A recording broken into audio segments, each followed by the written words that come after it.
So our big question was, does Gear Up live up to its mission? Let's see if this works. There. So the study really was the programmatic effects on college enrollment and persistence. This was the first study that we did.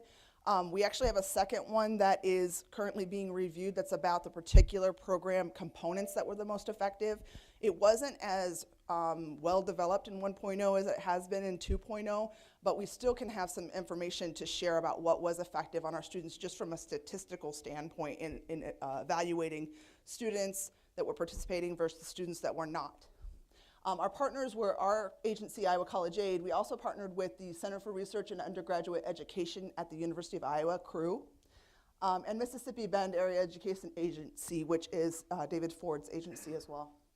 And we received a grant from the Carver Charitable Trust, really University of Iowa received this grant, but it funded a research person to dig into all the data sets, and we partnered in basically producing all the different data pieces that we had from 1.0 and getting some comparable students to use to analyze these effects.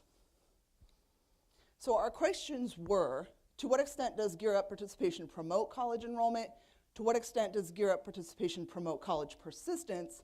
And then which students, if any, benefit from Gear Up participation more than others? What was noteworthy in the findings, and we are more than welcome, or more than happy to share with you the actual paper if you want to read that as well. There's a literature review on all Gear Up publications nationwide and their categorization. There's actually not a lot of high-level research pieces that have been done and published. There's a lot of evaluations of programs, but not this level of research. That's basically a comprehensive review of everything that's available. It's very helpful. It also leverages this human capital and social capital theories. That's basically the idea of building a college-going culture, which is why we are doing Gear Up, we're working with you all to implement Gear Up across the state. So the methods were really, it's a difference in differences design. It's the closest that we could get to an experimental research level study in testing the effect on a treatment group. And the data from about 17,000 students from 19 high schools in Mississippi Bend over a 6-year period. So this study is specifically focused on the Mississippi Bend AEA area and the Gear Up schools that were in that area versus the non-Gear Up schools. And it was evaluated from the period of 2010 to 2015 to include the sustained impact beyond their graduation, and implemented several placebo tests for verification. So I just wanted to test what ifs to make sure that we weren't just coming up with a false positive. The results is really ultimately Gear Up increases the rate of post-secondary attendance, and these students are just as likely to persist as their peers. This is important because the focus of Gear Up is on low-income, underserved students, and so that means we're leveling the playing field. For the students in the study, 4% increase, and that they admitted that they thought this was a bit conservative. A gap between lower and higher SES high schools diminishes in 2014 by over half. Similar results within 2 years of high school graduation. There's no difference in the institution sector that they go into. There's no difference across the demographic groups, and there was no direct effect on persistence, but it leveled the gap. So overall, what all this says, we know the individual outcomes of our students. You can think of students that may have participated that you know in 1.0 and their outcomes. This was a high-level statistical research where they were just looking at individual data sets and saying, what is any significance between these data sets and these data sets? So that's really what it was digging in on. But this is just the high-level sort of overview of what was going on, and then David, as I mentioned, is going to talk in a little bit more detail about what all this means and some of the slides about the charts and things that they included in the study. So David Ford, most of you, I hope, already know who he is. He is a very important partner with our agency and with Gear Up and across the state in supporting post-secondary access and success. His title is Post-Secondary Success Lead at Mississippi Bend Area Education Agency in Bettendorf, Iowa. His work history includes serving as a district counseling and at-risk coordinator, 15 years as a school counselor in New York and Iowa, and 3 years as a behavior intervention specialist in California and Oregon. He holds licenses in New York and Iowa in school counseling and is licensed in Iowa as a PK-12 principal / special education supervisor evaluator. He's got a long thing here, so I'm just going to say. Anyway, David's particularly qualified to help us with understanding our data and also how it practically applies in the school. And that's really what we rely on David a lot for. So I'm going to just cut to him now.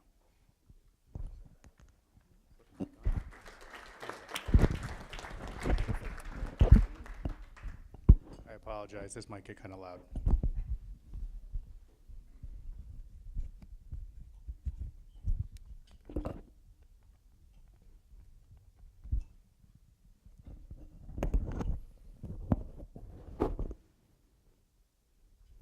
Just so you know, I'm not checking my text messages up here. All my slides are on here since I can't see the screen. So I'm going to do my best. And for those of you who know me well, I'm a little bit on the ADHD side, sarcasm on the little. So I do a lot of moving around. So I will likely not be hanging out up here on the podium for too much. I kind of wanted to start with a little bit of a story.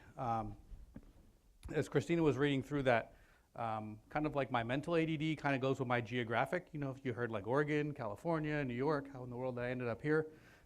But it was an interesting thing about 10 years ago. My wife and I had our first child, and we decided that we wanted to be somewhere that we kind of just felt a little bit better about our surroundings. And she was from Iowa, and I remember my first trip here about 15 years ago. I got off the plane, and within 24 hours, I found myself at the state fair. So as a New Yorker, being at the state fair for the first time was kind of like being in Disneyland with better food.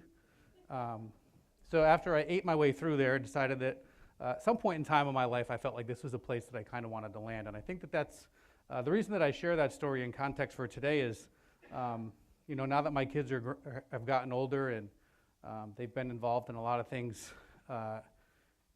both in and outside of school, I was reminded of that a couple of days ago. I think it might have even been yesterday, and I've got some information here about that the U.S. News and World Report, anybody see this that came out yesterday? Social media, Iowa's the best state in the country to live in for a whole bunch of reasons. Whoa, I somehow got like into the middle of these. Did I just do that? There we go. And the kind of the gist of what I wanted to make sure that I went through today is that this idea that we need to future-proof students or that we need to improve our system, having this conversation about whether or not it's really all that necessary in the first place. Because there are a lot of things that we hear, whether we hear them politically or we hear them through the media or we hear them from various sources, that would tell us otherwise. That would tell us that this is the best state to live and work, that we have the best education system, that we have the best infrastructure, we have the best health care. I mean, so you could look at all of these different superlatives about how Iowa's doing and start wondering, well, what's the big fuss all about? What are really the issues that we're trying to address and that we need to attend to? And speaking of some of those superlatives, there's a couple of different publications. Some of these are pretty hard data points. Others are, these ones specifically look at some data that we're able to track pretty closely. So these ones really aren't up for opinion or debate or methodology, for example. You know, and there's a couple of different publications that might put Iowa high school graduation rate like 5th, for example. But we take these numbers from the U.S. Department of Ed. We've had the highest graduation rate for a number of years now. And interestingly, even though Iowa has only 13% of its graduates go on to complete a 2-year or less credential, that's the second highest in the country. So it speaks to this idea that we have very few people nationally who are pursuing things beyond high school other than 4-year degrees and succeeding in those. And then the last one there, our unemployment rate for the last, I don't know, 5-6 years has probably been somewhere between 3rd and 10th, depending on the quarter. That was the most recent quarter. So it appears as though, and I think we're at about 2.8% was the most recent one on that.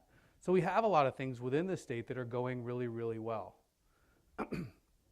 These are some of the maybe not so hard data points. These are some of the things that are indices that are put together by various publications. I've seen them from Forbes magazine. I've seen them from all sorts of different publications about the quality of life, best places to live, best places to be a young professional. So you see all of these different options or opportunities that make it appear as though everything here is just great for everyone, right? And that we've got the best state. I mean, part of me is like, you know, I actually found out about that news article because my friends from New York kind of started texting me like, hey, what's the story with this publication that came out? And some of my friends who have come out to Iowa have jumped on that thread and said, I've been there, it's a pretty fun place to be. Now granted, I usually have them come either 4th of July or during the fair. I typically don't have those people come out in January and February to see how great Iowa is. So, but we know that those data points and those numbers don't always hold true for the kids that you serve and the families that you serve and the communities that are part of Gear Up Iowa. The representation of who you serve, particularly the students, may not feel the way that those last two slides present Iowa as a state. So this is a pretty basic, and I've seen variations of this. I've used different variations of this over time. But this talks about unemployment rates and earnings by educational attainment levels. This is some of the most recent data that's available from the Bureau of Labor Statistics 2016. And essentially what it's showing you is that the more educational attainment one has, the less likely they are to be unemployed, and the more money they're likely to make on average over time. Now again, that's a pretty broad generalization, right? Because I know some pretty fabulous welders or plumbers who make 2-3 times what a bad manager would make in retail. So we have to make sure that it's not necessarily just looking at that across the board, but there's something really interesting about what happens when we insert some information into the middle of this slide. Anybody want to venture a guess as to what that's an average weekly wage, $710. That's something that is very ubiquitous in your world. You see it every day. That is a cutoff for something specific in K-12 education. Free reduced price lunch. That is the average wage for someone whose income would qualify them for free and reduced price lunch in schools. That is drawn very starkly between high school diploma and some college no degree. So it certainly begs the question that, okay, so if we know where people are at on the federal poverty line and where they're falling in regards to free and reduced price lunch, we can pretty much look at education attainment within your community and tell you what the free and reduced lunch rates are going to be. And in fact, when we look at free and reduced price lunches, 65% of the students who are currently attending Gear Up Iowa high schools, or I'm sorry, Gear Up Iowa school districts in general, 65% free and reduced lunch. And I would argue that that number is probably underinflated because those of you who work in high schools know the students either don't apply or for whatever reason, the numbers just seem to go down. There's a lot of reasons for it. But no less than 65%, so more than 2/3 of the students in the schools that you serve, is there a little dot on here? Are right below that post-secondary credential. They either haven't gone on or maybe even to a small degree they've gone on but haven't completed. By comparison, the state of Iowa is just over 40% free and reduced lunch. So you are already starting off with a population that has a different level of education attainment, a different level of understanding about what that world looks like, and the idea of what Gear Up is trying to provide and promote with the college-going culture and other pieces. You're introducing language and concepts to entire communities and generations who don't really understand what it is that you're bringing to the table. So, and these are some basic slides. I could have made them a lot prettier, but I kind of threw them in last minute because I thought they were important to note. We've seen improvements for Iowa students. You know, you look at graduation rate, we've gone from 80, I don't know, this is only from 2010, so we've probably gone from 86 to 92%, about 1% extra per year. And while you've seen intentions and enrollment climb, not necessarily all that dramatically, not only are we getting more kids to graduate across the state, the rate of them saying they're going to college and actually going to college really hasn't changed. The reason that those numbers go up is you've got more kids in the mix. So now that we've got an extra 6% in, the rate stayed the same. So the good thing is as we're graduating more students, we're not necessarily seeing that all of them aren't moving on. But this is not the case for all kids. These are the students who graduate from a Gear Up Iowa high school, current 12 districts that are participating in that. And you'll see that over time, and again, I've got this from 2013 to 2016, you'll see that that's before, and then as the beginning of, in the last 2 years of the grant, for the schools in this area, that they've seen some increases in graduation, which is good. But overall, they've seen declines in the number of students who've said they were going to school and declines in the number of students who've subsequently followed through it and enrolled in college. But we're going to come back to that one. So if you superimpose those two things against one another, so the blues are graduation, the reds are intention, and the greens are enrollment. And what you can see is there are some gaps there there's a reason why you're in this program, right? We know that the students may be not necessarily performing as well, but I would also argue on your behalf that if you compare that to the schools who have free and reduced lunch rates of less than 25%, you are getting a very different end product in kindergarten.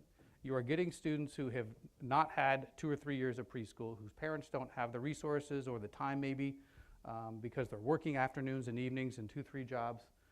You're getting a different starting point student than some other districts. So my argument is there that even though those numbers may look lower, considering what you're starting with, I think that you're probably doing a much better job than other schools are, because if they did nothing and just got out of the way, those students would probably progress through their system at pretty similar rates. And again, you'll see that on average graduation is about 7 or 8% different. That you'll see that intentions are pretty dramatically different. There's a 20% difference in kids saying that they're going to go to school or having that aspiration. And there's about an 18% difference in college enrollment. So those are certainly some things that we want to address. So back to the gear up slide. Anybody want to venture a guess here? Probably should come to someone's mind, I hope. Yeah. That was the gear up cohort 1.0. There's a blip on the radar. And in fact, what ultimately led to that study that we partnered with was within our region. We had a lot of this information. We had a lot of this data. And there was this blip on the screen, and we couldn't figure out why it was there. And I don't remember who I was sitting with, and someone said, well, in your region, you've got Clinton, Columbus, and Davenport that are gear up schools. What does their data look like? So we sliced up those 3 schools, those 3 districts, and sure enough, there was the blip on the radar. And Davenport, in terms of the number of students that are served in that district within our AEA, if their needle moves, so does everybody else. It's just simply by numbers. So we know that there were some things that happened in that group, and I'll get into these just a little bit later when we talk about the study. But we started looking at this idea that there's something that's happening that changed the trajectory of a student's life forever in that year, and we've got to figure out what the heck it is. So that's one of the things that really led to that study.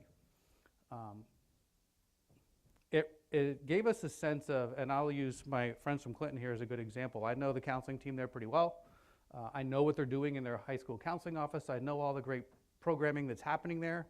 And Sue Schrader and I have had conversations over years of, but why are some of these things not improving?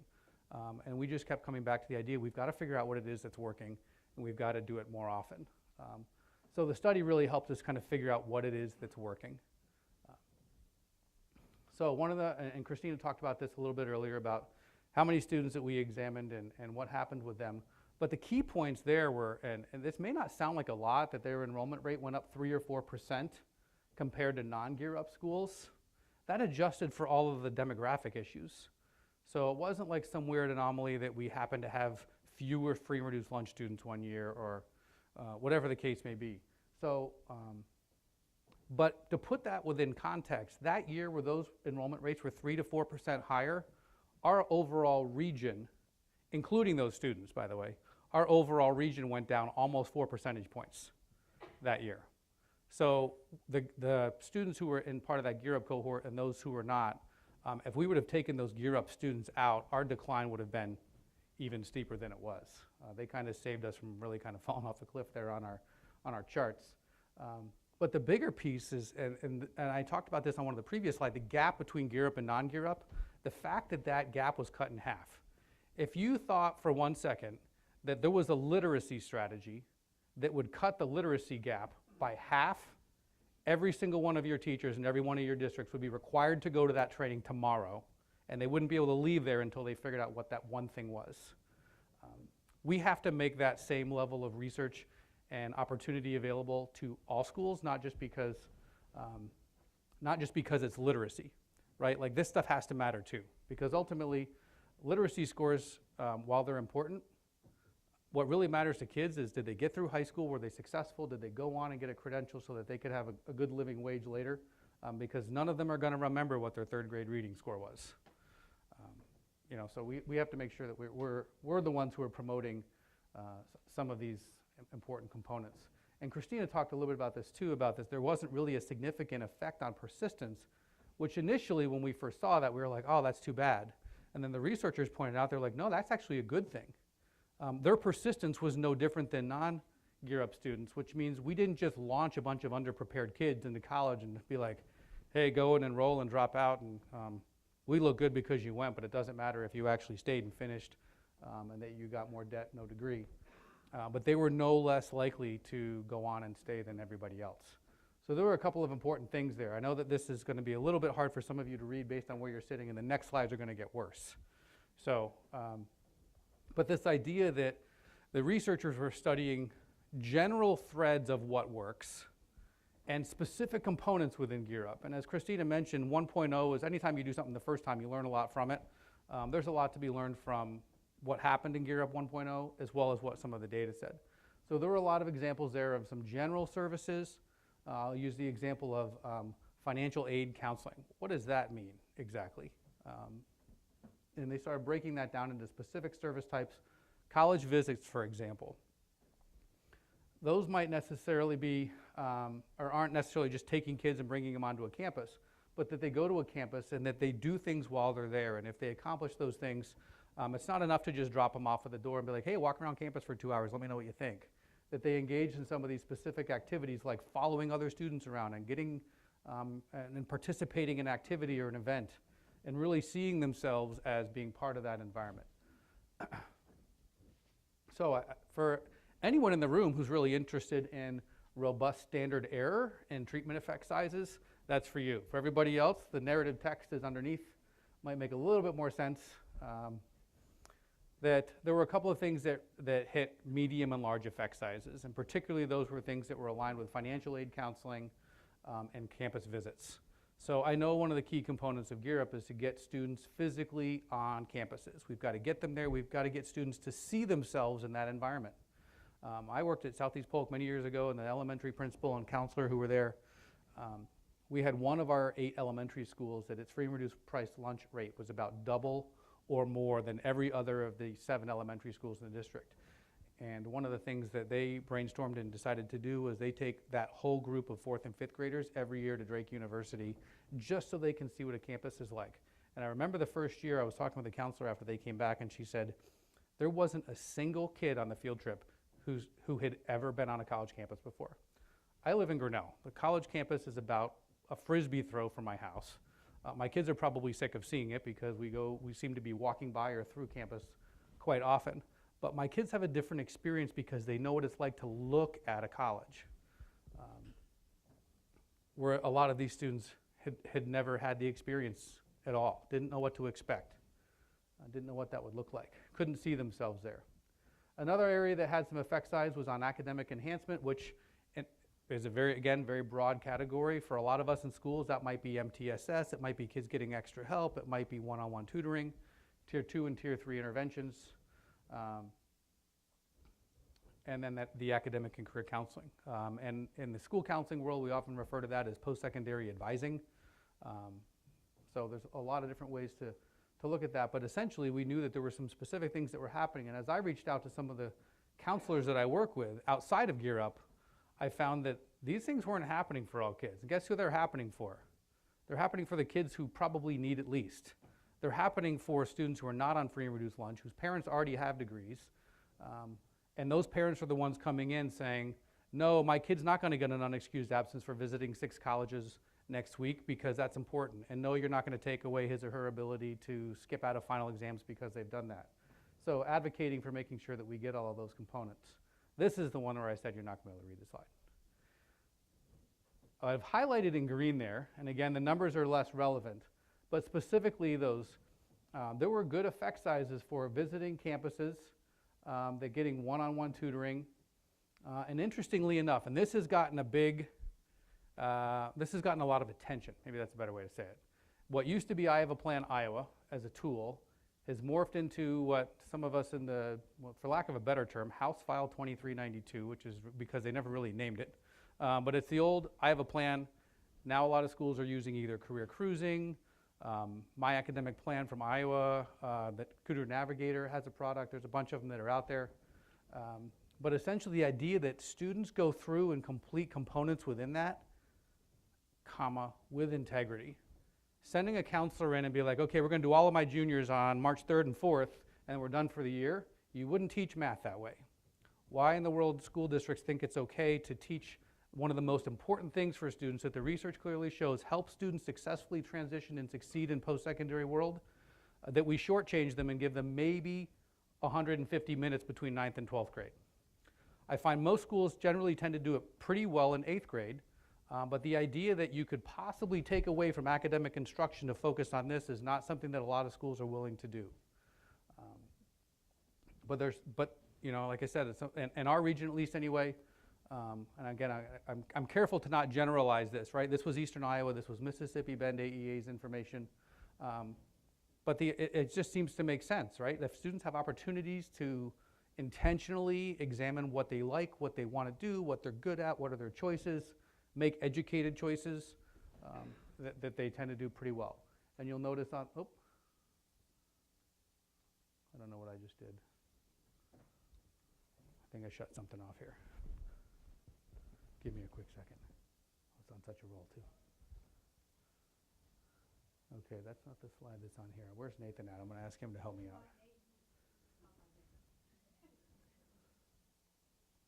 Okay, I'll kind of go from here while we're getting that brought back online here.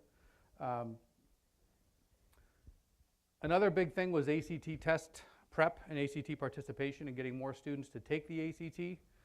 In our region, for example, we did a pretty solid analysis of ACT participation specifically.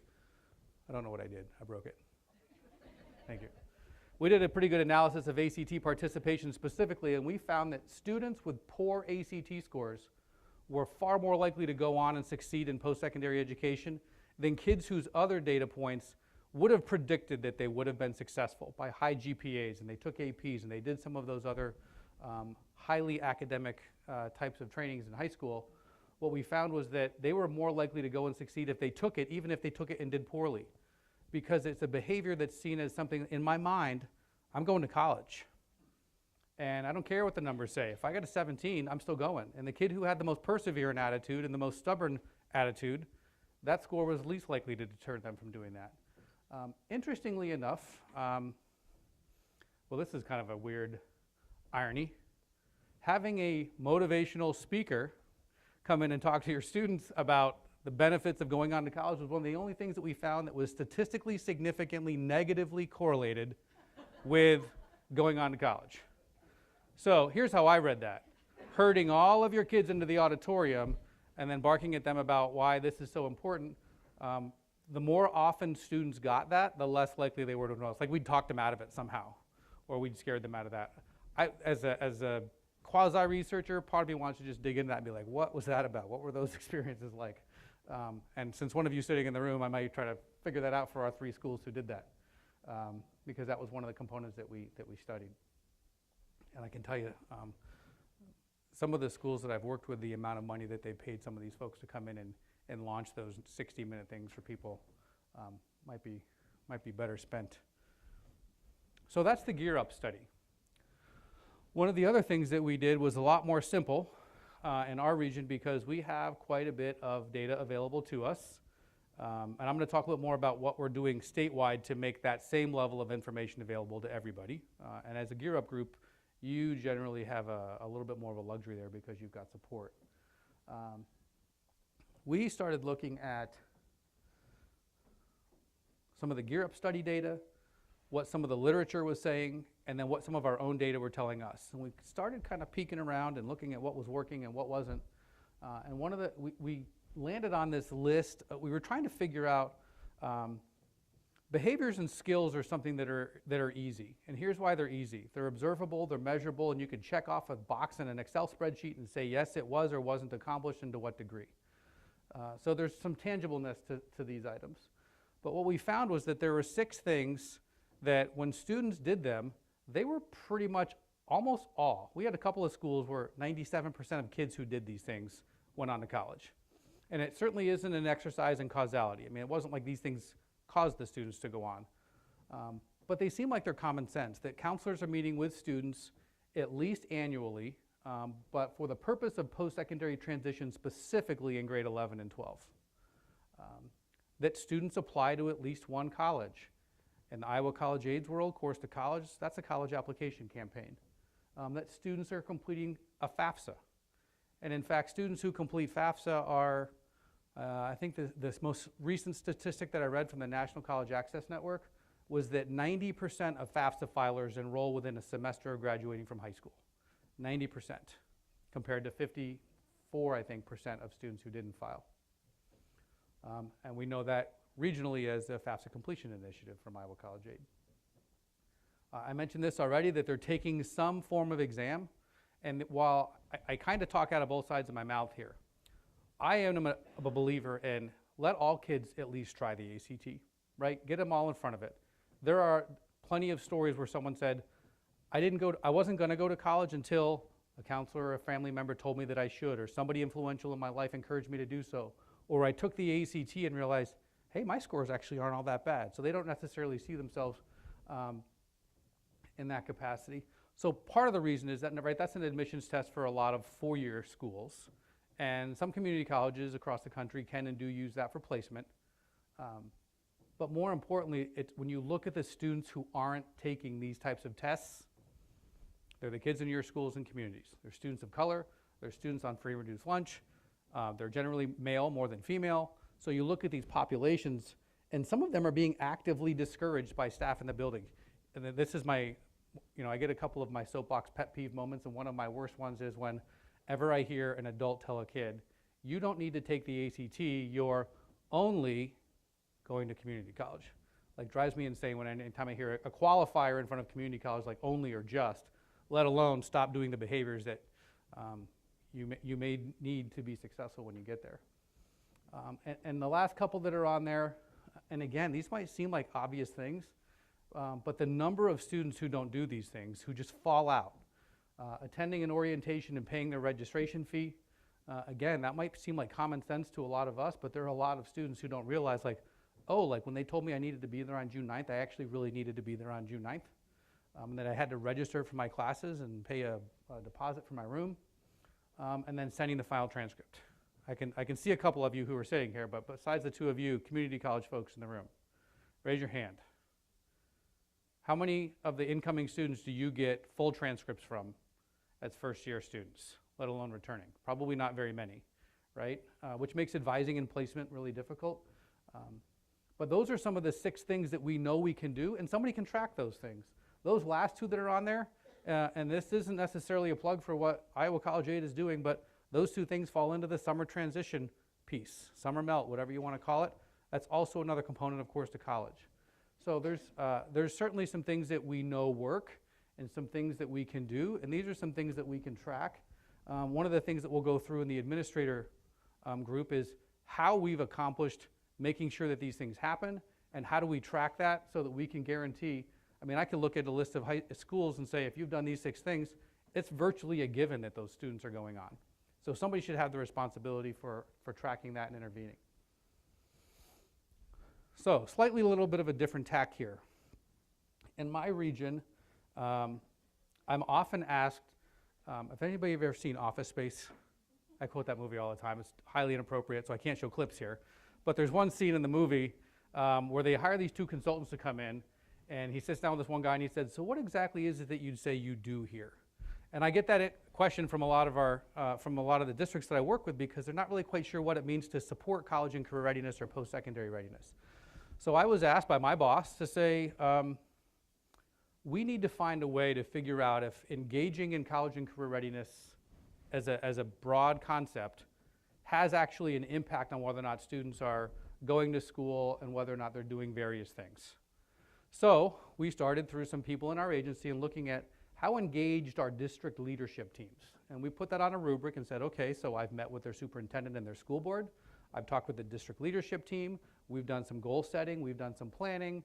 And to get really high in the rubric is that you're doing that like twice a year, and you're coming back and progress monitoring those goals. So we had that as one rubric. We had another one with building leaders and building leadership teams. We had one for school counselors, whether or not they were attending professional development regularly at our agency, and or if they were attending what we called our college and career readiness or post-secondary advising thread. The other one that we looked at was whether or not they were participating, downloading and using FAFSA completion data provided through the ICAP system, right? ICAP singular, ICAP. There's two different acronyms to make sure I get the right one there.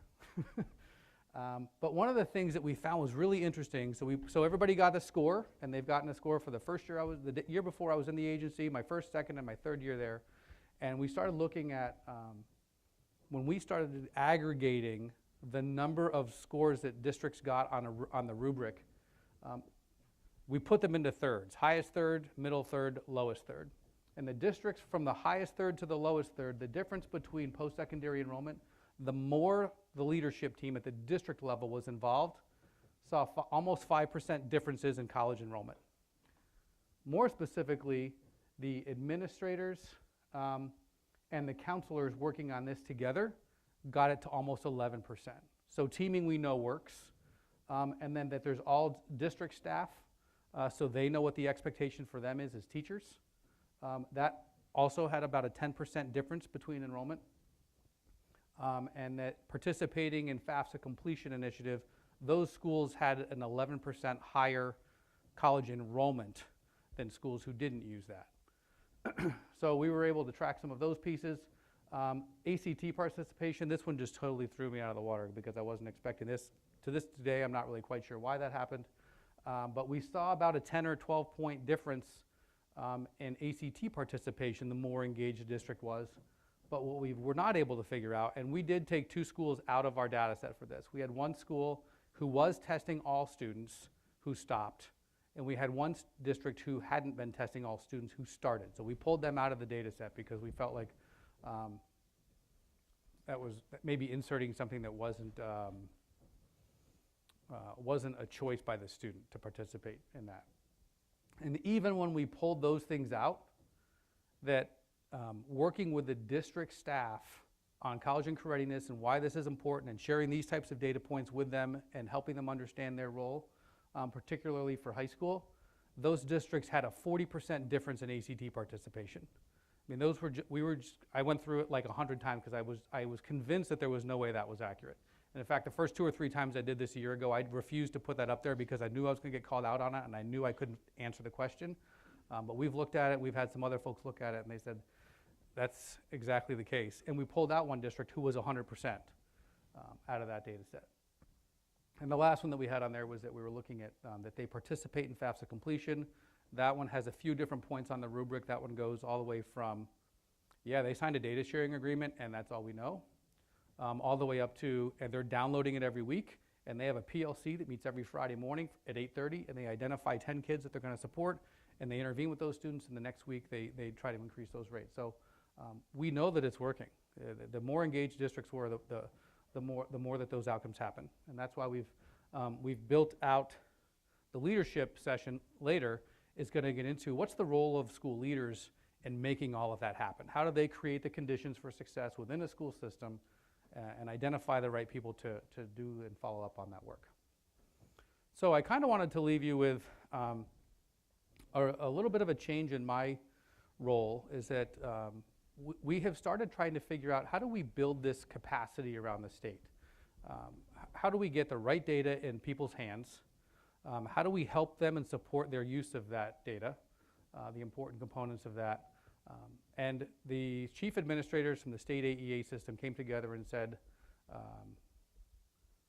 we've got to address this. This is something that we should be tackling as an AEA system. The idea was formed to create something called AEA PREP, which is an acronym for the Post-Secondary Readiness and Equity Partnership. And essentially what that group does is it has a group of people from each of the AEAs who come together monthly for specialized training in college and career readiness, post-secondary data, programming and initiatives. A couple of big things that we're tackling this year is getting FAFSA completion out data out to every high school in the state, so it's no longer an opt-in. Second big thing that we're focused on this year is launching developmental math programs around the state through the community college system so that students aren't having to take dev ed math and reading when they show up on campus, that we're going to address that at the K-12 level. So those are two big things that we're addressing now. But this resource center, the idea is that there's support for you regionally.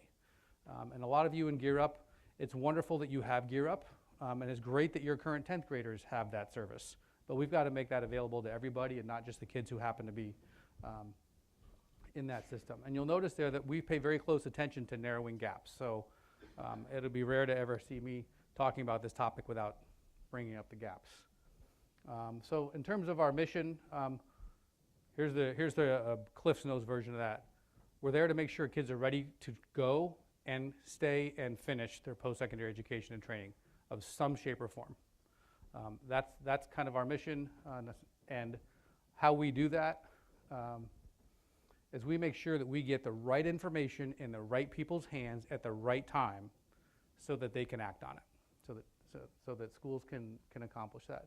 The second component of that is that there be a team of people within each AEA who are trained in how to help schools use that information. And then the last one is having a resource center that will share not only your district's data, but research and some other pieces of information, some canned PowerPoint presentations that you can say, I'm going to download this, I'm going to insert all of Clinton's data, and then go show it to my school board. So some ways that you can put some information out to folks. That group just started, we formed in October, and we've had monthly meetings, so we're about month 5 of this. And like I said, our first thing is the FAFSA completion project, and within 5 meetings we were able to launch, was it last Thursday? Last Thursday we launched it out to 125 schools, and we're going to do the other 200 and something here coming up in the next couple of weeks. So that group is moving kind of at a lightning pace, and there's quite a bit going on. The idea too that the statewide system has acknowledged that we have to tackle this together, that it has to be a collaborative project. I work very closely with Eastern Iowa Community College leadership in my region. As an AEA person, we've brought in a lot of their math faculty to work with our math consultants. So the partnerships there have started yielding improvements for kids, and we know that it's working. And the goal is to make sure that all kids around the state have access to that. So bringing back and kind of tying this all together, what's all the fuss about, right? And I kind of started our presentation with the idea that there are a lot of things that we hear that make it sound like everything is just wonderful for everybody. And I'm here to make sure that you understand too that we know that that's not the case for the kids and the families and the communities that you serve. You have a very different starting point, and you have students that we know face an enormous amount of obstacle to go, stay, and finish their post-secondary education and training. But now, more than ever, we have a lot of good information to tell us how critically necessary that is. We've got some regions around the state that only have 50% of jobs require a 2-year degree, a 1-year certificate, or more. But we have a lot of regions around the state where that's 75 or 80%. The statewide goal was set at 70% based on the research that showed that 68% of jobs by 2025 need that. We're not going to get there by sending all the rich white kids off to 4-year schools. We're going to get there by making sure that students who need our support and who need the resources have access to it, can get in and can stay, and are supported all the way through their post-secondary journey, and hopefully as they finish that, reflect back on their K-12 years and say, this school set me up for success, and I'm successful because of the people that were there who cared about me, and the support that I got while I was there, and the support that they continued to give me after I left. So keep doing the work that you're doing, keep fighting the good fight. Thank you for letting me share some information with you this morning, and I hope you have a good day.